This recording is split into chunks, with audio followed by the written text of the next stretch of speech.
yang saya muliakan pengasuh pondok pesantren Nahdlatul Ulum beserta keluarga besarnya yang semoga Allah limpah curahkan cinta dan kasih sayangnya kepada siapapun. Dan tidak lupa pula yang saya hormati Pak Sisdharma Irawasita selaku guru kita yang semoga Allah sabarkan dalam mendidik kita semua. Amin.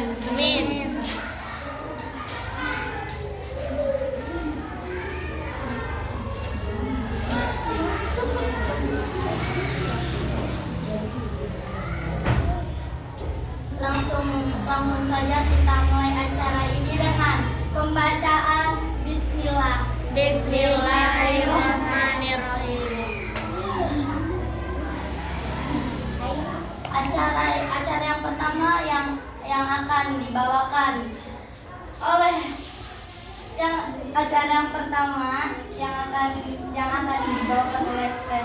saudari-saudari. Baik, terima kasih. 9 sistem pernapasan pada manusia. A. Organ pada sistem pernapasan manusia. Yang pertama, hidung. Hidung sebagai alat pernapasan dilengkapi dengan rambut hidung yang berfungsi untuk mengalir udara sehingga kotoran tidak masuk ke paru-paru. Di hidung terdapat sel-sel yang peka terhadap bau sehingga manusia dapat menghindari menghirup zat-zat yang berbahaya dan berbau busuk. Hidung juga memiliki tunnel lendir yang berfungsi mengatur kelembapan udara.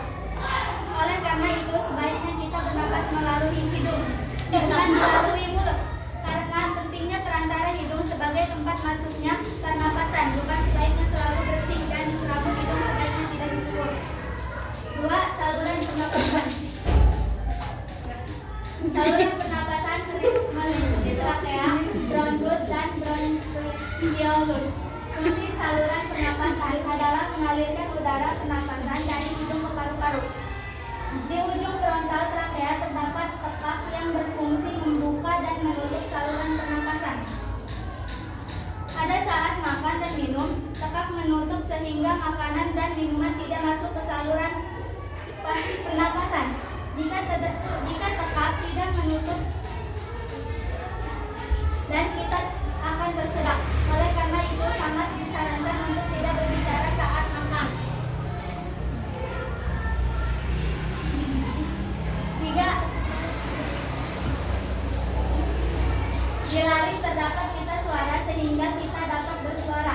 Pita suara setiap orang memiliki perbedaan panjang, lebar, dan ketebalan sehingga setiap orang memiliki nada suara yang berbeda. Saluran pernapasan termasuk trakea, bronkus, dan bronkiolus. Tulang rawan dengan adanya tulang rawan, saluran pernapasan akan selalu terbuka.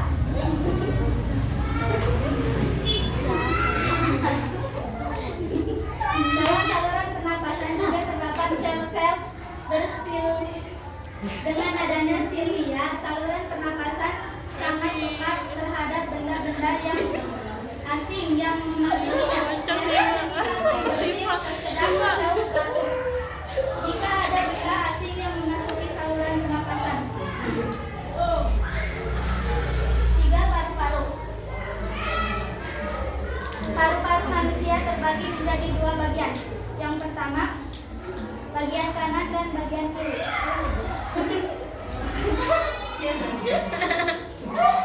Yang berada di rongga dada, bagian kanan terdapat atas 3 lobus dan bagian kiri 2 lobus. B. Mekanisme pernapasan. Pernapasan meliputi 2 fase, yaitu inspirasi dan ekspirasi.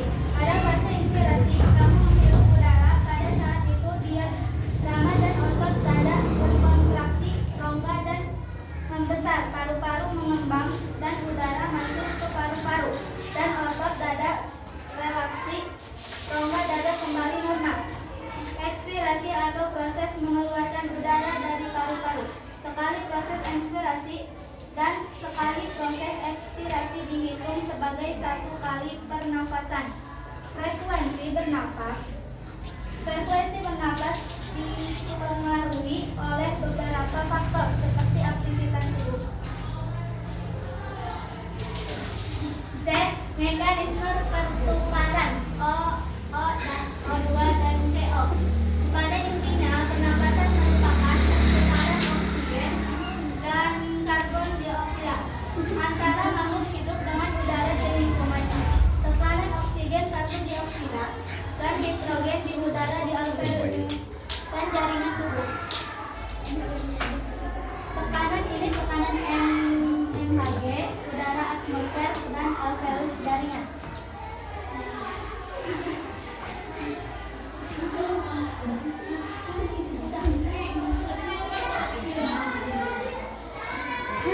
Data pada tabel 9 menunjukkan tekanan O di udara lebih besar daripada di alveolus, 150 mmHg. Molekul oksigen berdifusi dari udara ke darat dalam kapiler alveolus mengikuti gradien konsentrasi. Selanjutnya, darah dari alveolus dipompa jantung ke seluruh jaringan tubuh.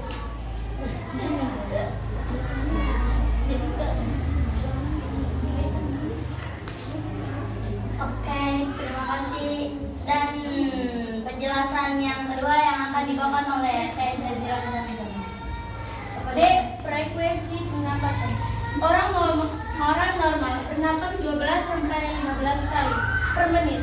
Frekuensi bernapas bervariasi dipengaruhi oleh jenis kelamin, aktivitas, dan usia.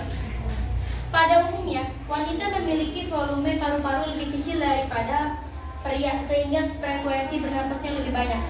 Semakin cepat tubuh beraktivitas, semakin cepat pula frekuensi bernapas kita berlari cepat. Sprint misalnya akan menaikkan frekuensi bernapas kita. Hal itu disebabkan oleh semakin banyak otot yang bekerja dan membutuhkan energi. Semakin banyak pula oksigen yang dibutuhkan. Selain itu, frekuensi bernapas juga bervariasi antara usia. Bayi dan balita memiliki frekuensi bernapas lebih banyak dibanding orang dewasa. Hal tersebut disebabkan volume paru-paru yang relatif kecil dan sel-sel tubuh bayi yang sedang berkembang, sehingga membutuhkan banyak oksigen. Orang tua juga memiliki frekuensi bernapas lebih banyak karena kontraksi otot-otot dada dan diafragma menurun, sehingga udara pernapasan lebih sedikit masuk. D. Volume udara pernapasan. Dalam keadaan normal, manusia menghirup dan menghembuskan udara pernapasan sekitar 0,5 liter, 500 cc. Jika kita menghirup udara sebanyak-banyaknya atau inspirasi maksimum, udara akan masuk sekitar 4,8 liter.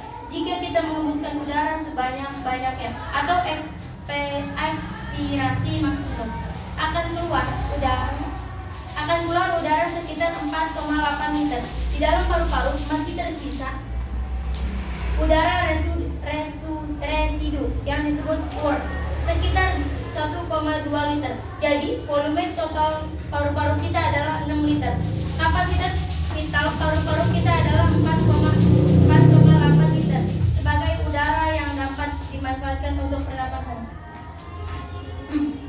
F. Kelainan dan penyakit sistem pernapasan. Pernapasan manusia dapat terganggu oleh penyakit dan kelainan organ pernapasan. Penyakit dan kelainan sistem pernapasan dapat menyebabkan hipoksida, yaitu suatu kondisi saat jaringan tubuh kekurangan oksigen. Penyebab hipoksida diantara lain: yang pertama di tuberkulosis yang disebut TBC, yang kedua pneumonia, yang ketiga bronkitis, yang keempat asma, dan yang kelima emfisema, dan yang terakhir kanker paru-paru. Di sini ada penjelasan tuberkulosis yang dimaksud atau yang disebut dengan TBC. Apakah ada yang tahu penyebab TBC itu karena apa? Nggak tahu.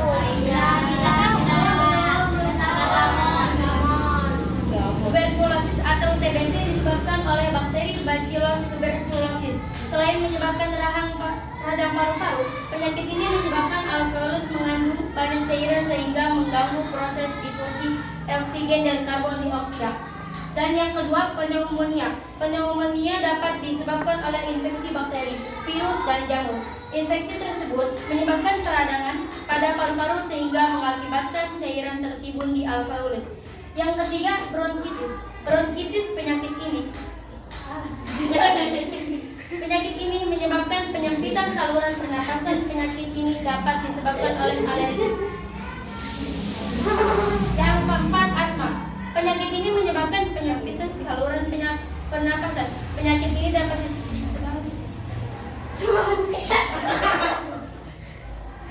Yang kelima, emfisema. Penyakit ini menyebabkan alveolus penuh dengan cairan sehingga menghambat proses difusi oksigen dan karbon dioksida. Dan yang terakhir, kanker paru-paru. Penyakit ini menyebabkan sel-sel paru-paru tumbuh tidak terkendali dan tidak berfungsi sebagaimana mestinya. Jaringan kanker akan mendesak di alveolus sehingga tidak berfungsi lagi. Para perokok memiliki kemungkinan terkena kanker paru-paru jauh lebih tinggi dibanding tingkat perokok. Untuk itu, sebaiknya kita tidak boleh merokok. Yang terakhir, G.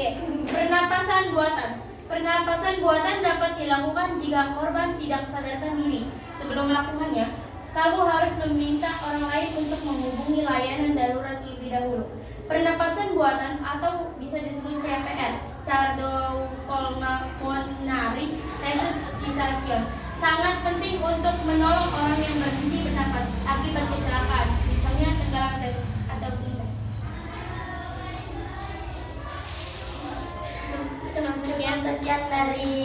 Cukup sekian dari iklan di kelompok. Tidak ada kata-kata yang salah. Klik dulu.